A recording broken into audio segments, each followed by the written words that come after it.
Tolee hordoftoota yuutuubii faarfataa ta'eera hunduma keessaniif nagaa waaqayyoo haa baay'atu. Akkam jirtu nagaa keessanii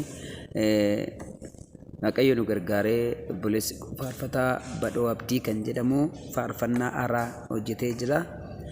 Hordoftoonni yuutuubii kana faarfannaa kanaan eekumsi akka ta'u, faarfannaa kanaan fayyinni akka ta'u, faarfannaa kanaan immoo akka eebbifamtan kun yuutuubii kana gubbaarratti isinii gallakkisneerra.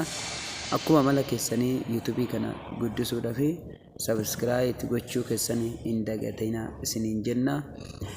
Kanaaf hordoftoota keenya guddaa waaqayyo isin haa eebbisu. Baay'ee isin jaalanna, baay'ee isin kabajna. Waaqayyo guddaa isin haa eebbisu. Faarfannaa kanatti eebbifamaadha. Ayyaanni waaqayyo hunduma keessan wajjin haa ta'u.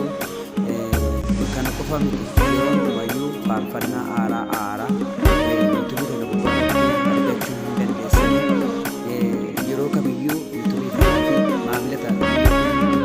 Raafee dammaqee booni kee laalu bitaa mirgi koo ergamoota biddaa, bitaa mirgi koo ergamoota biddaa. Baahee galuu koosumatu neega booneen jiraadha takkaan qabu soda, booneen jiraadha takkaan qabu soda. Ulaa rakkiftuu darbuuf humna dhabe dubbii sagalee kenna duraa cabse, dubbii sagalee kenna duraa cabse. Tulluun dura kootta hargeessa sodaadhu jabaa harka keetu na duraa jikse, jabaa harka keetu na duraa jikse. Gaafa abdii kutuu jabaadhu naan jetta, gaafa hunduu dhibuus tokkicha koo jirta. Sodaadhaan marfamee na heeyyoon birradhu naan jetta dhuftee too mudhii jabeenfadhu sakka keen argadhu. Ansin jaalladha, ansin jaalladha, ansin jaalladha yooma koo si marfadha. Ansin jaalladha, ansin jaalladha, ansin jaalladha yooma koo si marfadha. Ansin jaalladha, ansin jaalladha, ansin jaalladha fayyisaa koo si marfadha.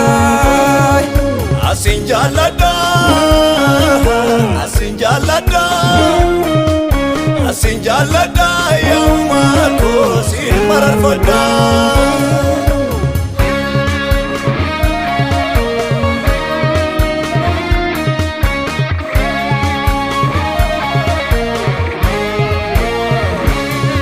Odiif gad ilaalee bitaa mirga kooti gafanumaa dhabe dhimma koof jetteetu samiirraa gad buute golgaanarraa fuute.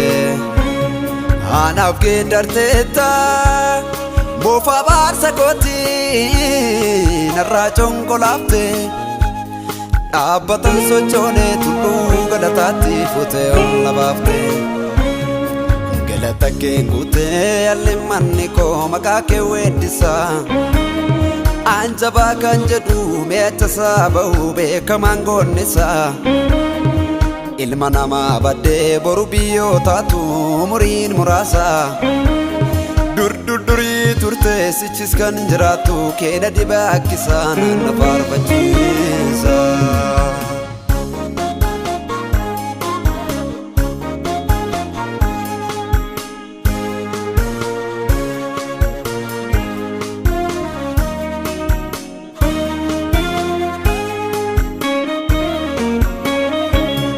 Arranaaf qajeelee si hammeessu yaadu guutee naa irratu.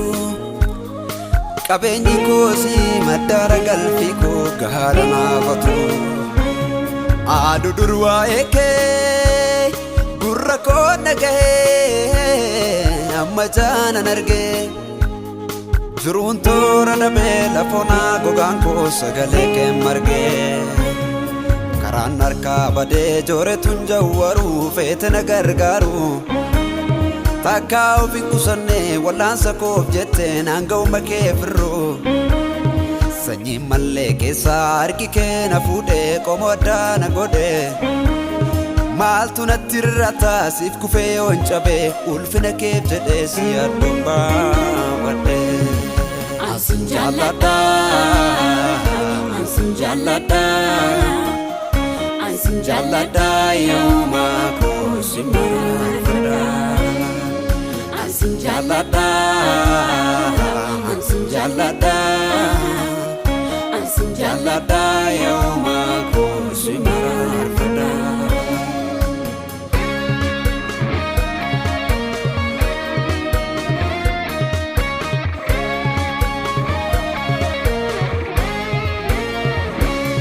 Adabsaan lubbuu koo jabeera sanyii filatamaas ta'eera si burqaan wedduu koon bu'aree dhugaadhaan si tunfaarfamuuree.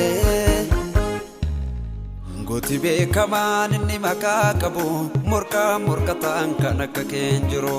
Gooti beekamaan inni maqaa qabu morkaaf morkataan kan akka keen jiru. Gooti beekamaan inni maqaa qabu morkaa morkataan kan akka keen jiru. Gooti beekamaan inni maqaa qabu morkaaf morkataan kan akka keen jiru. Gooti beekamaan inni maqaa qabu morkaa morkataan kan akka keen jiru. Gooti beekamaan inni maqaa qabu morkaaf morkataan